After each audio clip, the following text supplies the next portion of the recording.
Miami clocks out for the World Cup, sitting second in the East, 9-4-2, locked in by the Fox standings page. That's the baseline before the squad gets hollowed out. Inter Miami Daily. Today, that second place spot, and whether it survives a Chicago home opener on July 22nd without the spine that built it. Plus, St. Clair's World Cup opener finally kicks off. Let's get into it. So before the lights go off for 6 weeks, let's nail this down. 9-4-2, second in the East per Fox Sports. That's the number we carry into the gap. Second in the East, sure. But does that record flatter the back line? Or is this squad actually built to hold the slot when everybody reassembles in July? The standings don't grade your defending. They just count points. 9 wins is 9 wins. Right.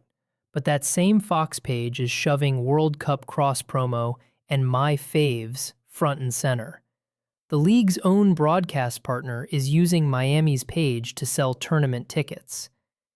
Second in the East, and we're functionally a banner ad. That's the MLS in the shadow thing, live on the page. It's a slow Monday for the league, Ivan. Of course they're selling the cup. Tenorio's Messi effect framing, though. 9-4-2 is the concrete number that actually feeds that story. Here's the math I keep coming back to. June 15 to July 22nd. That's 5 weeks and a day. With the final mid-July, how many call-up guys realistically report to training before Chicago? And now that question has teeth. We know the opponent, Chicago, at home.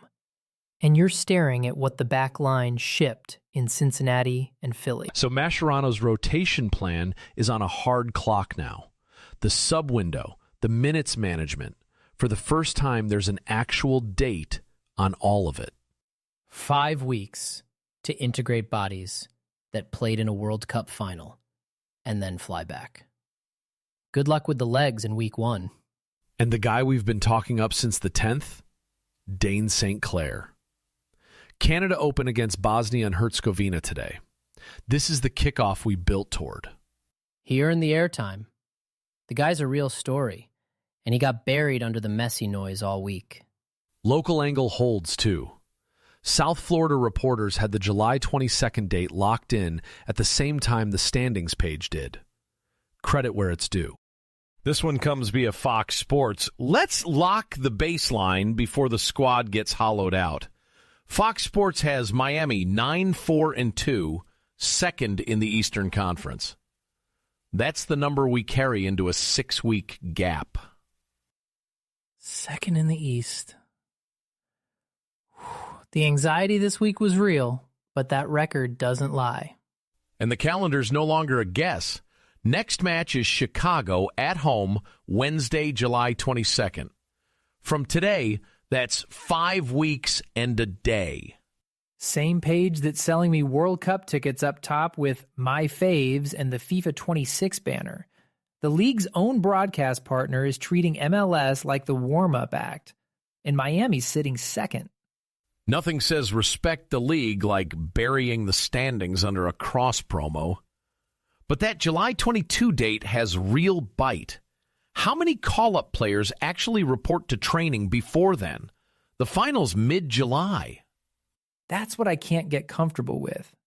Chicago at home sounds fine on paper, but given what the back line shipped in Cincinnati and Philly, without the spine, without St. Clair behind it, that 9-4-2 could get tested fast. So that goes straight to Mascherano. With a fixed 5-week gap and a sub-window, the rotation math isn't abstract anymore. Who's even fit to start that night? If you like getting your Inter Miami fix every day, check out Angel City Daily Podcast.